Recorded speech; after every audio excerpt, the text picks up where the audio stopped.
Mas Deus, Ele muda, Deus, Ele sara, cura, liberta. Deus, Ele transforma. É o único Deus que ainda faz milagre na terra, é Deus Israel na Terra Santa. Naquele ano que Uzias morreu, as pessoas ficaram muito tristes, as pessoas ficaram apagadas, porque achavam que era Uzias que ia dar vida eterna.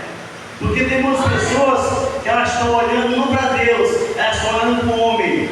Não olhe para o pastor, olhe para ele como homem de Deus, como exemplo. Não olhe para a pastora como ser humano, olhe para ela como mulher de Deus. Mas sabendo que nós temos que seguir e olhar para Deus, Israel. É o nosso Deus da Terra Santa. É o único Deus vivo que ainda opera na terra e no céu.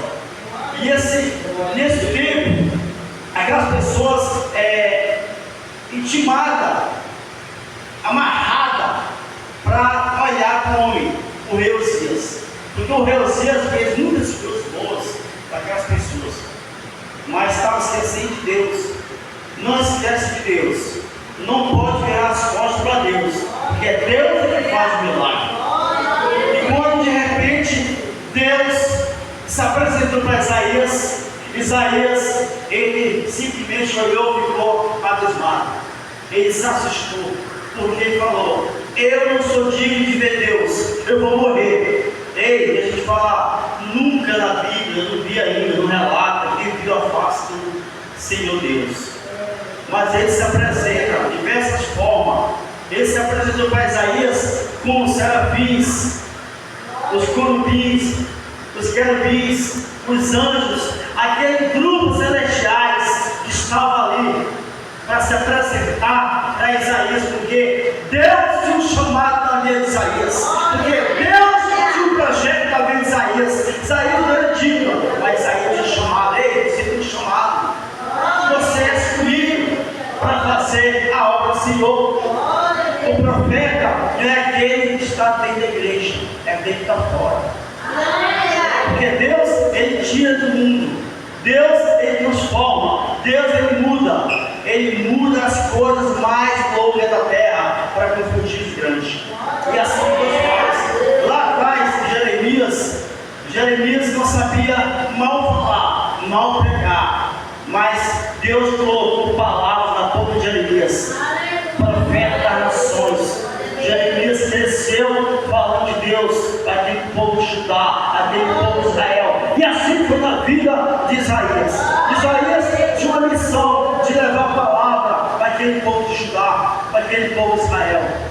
Ele não morreu porque ele tinha chamado, mas quem tem chamado também morre, se não vigiar, se não vir da casa do Senhor. Eita glória! Ei, eu tenho chamado. Cuidado para não morrer e ficar sendo chamado.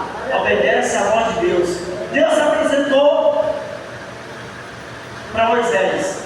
Aquela sarça pegando fogo, tira as tuas sandálias, se humilha para Deus. Aquela sarça pegava fogo, mas não se consumia. É até o hino que fala, porque Deus sabia se apresentar. Deus se apresentou para Davi como lobo, porque toda vez que Davi fazia algo errado, Deus se apresentava para ele.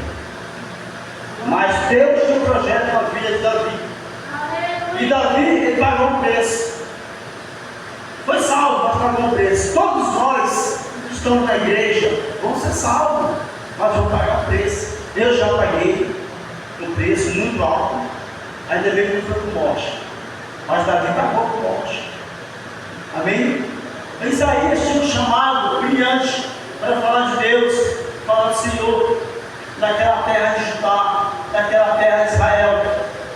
Mas quando ele falava de Deus, as pessoas viravam as costas.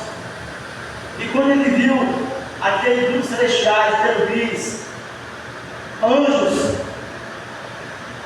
falando: Santo, Santo, Santo é o Senhor, Santo, Santo é o Senhor. Mas para Deus nós somos santo. Tu és santa, tu és santo, tu és santo, tu és santa. Assim diz o Senhor: ei, o meu povo é santo, o meu povo é santa, porque o único Deus que derrama glória na terra ainda é Deus Israel.